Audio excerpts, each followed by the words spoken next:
Avoir 50 ans, c'est un moment important dans la vie. Longtemps perçu comme le début de la fin. Cet âge est désormais considéré comme l'entrée dans une nouvelle phase de vie. Une parenthèse enchantée pleine de promesses, que l'on peut aborder en confiance. À 50 ans, on est en forme. Hygiène de vie, santé, sport, alimentation, prévention. C'est le plus souvent en bonne santé que l'on fête ses 50 ans.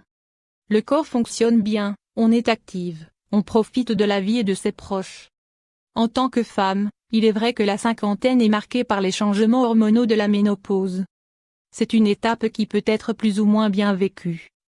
Mais pour certaines, être libérée de la question de la maternité, du cycle menstruel et de la problématique de la contraception est une excellente nouvelle.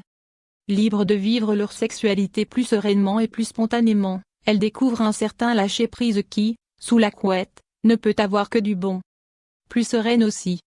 Les enfants commencent à quitter le nid, les enjeux professionnels existent toujours, mais peuvent sembler moins lourds.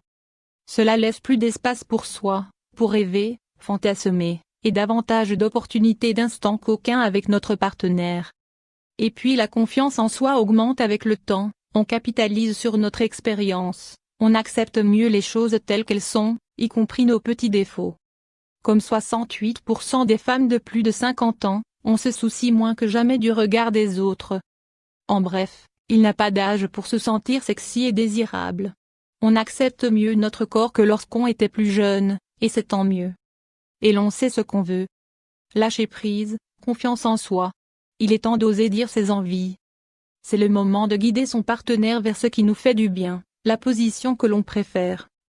La partie du corps sur laquelle on aimerait qu'il prolonge ses caresses, voire même de s'aventurer vers de nouvelles pratiques.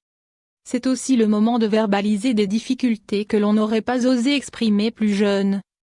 Une baisse de libido, une lubrification vaginale plus lente, des douleurs lors des rapports, de petites fuites urinaires. Certains problèmes nécessitent de consulter son médecin, d'autres peuvent être réglés dans l'intimité. On cultive l'érotisme, on se masse mutuellement, on prolonge les préliminaires autant que nécessaire. Il y a des solutions à tous les problèmes. Et certaines ne sont pas pour nous déplaire.